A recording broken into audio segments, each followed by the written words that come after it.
নিস্তব্ধ নীরব এলাকা।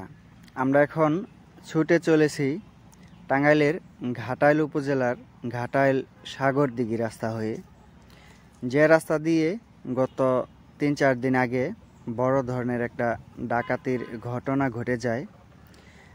ময়মনসিংহ ফুলবাড়িয়া থানার সৈয়দপুর উচ্চ বিদ্যালয়ের শিক্ষার্থীদের 4টা বাস এখান থেকে কিন্তু লুট করে নেওয়া হয়।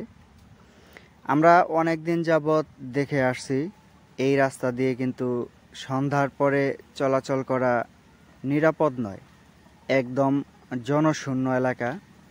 আশেপাশে 1 কিলোমিটার বা আধা কিলোমিটারের মধ্যে কিন্তু কোনো বাড়িঘর দেখা যায় না। গজারি বন বা শালবনের ভেতর দিয়ে চলে গেছে এই রাস্তা।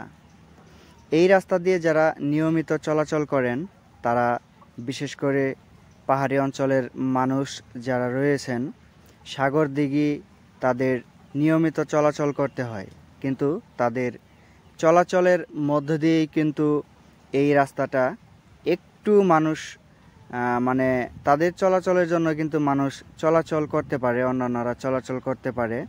তা না হলে আমার মনে হয় না যে এই রাস্তা দিয়ে অন্য এলাকার মানুষ সন্ধ্যার পর চলাচল করতো। আরেকটা বিষয় হচ্ছে যে এই রাস্তা দিয়ে যারা নিয়মিত চলাচল করেন, তারা কিন্তু সন্ধ্যার আগেই কাজকর্ম শেষ করে কিন্তু চলে আসেন, কারণ সন্ধ্যার পরে এই রাস্তাটা কিন্তু নিরাপদ নয়।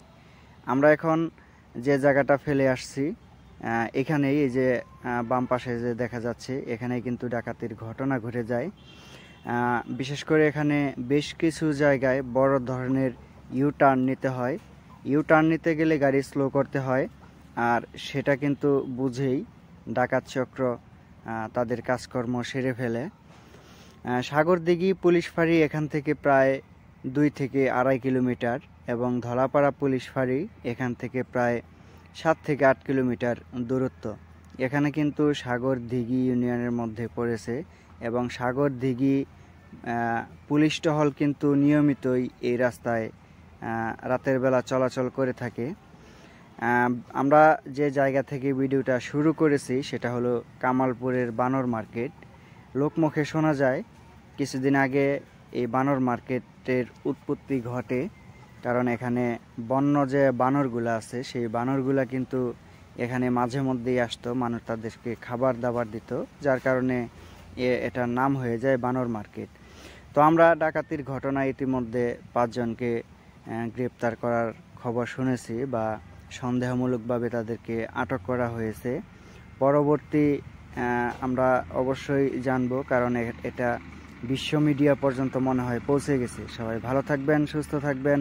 আল্লাহ হাফেজ।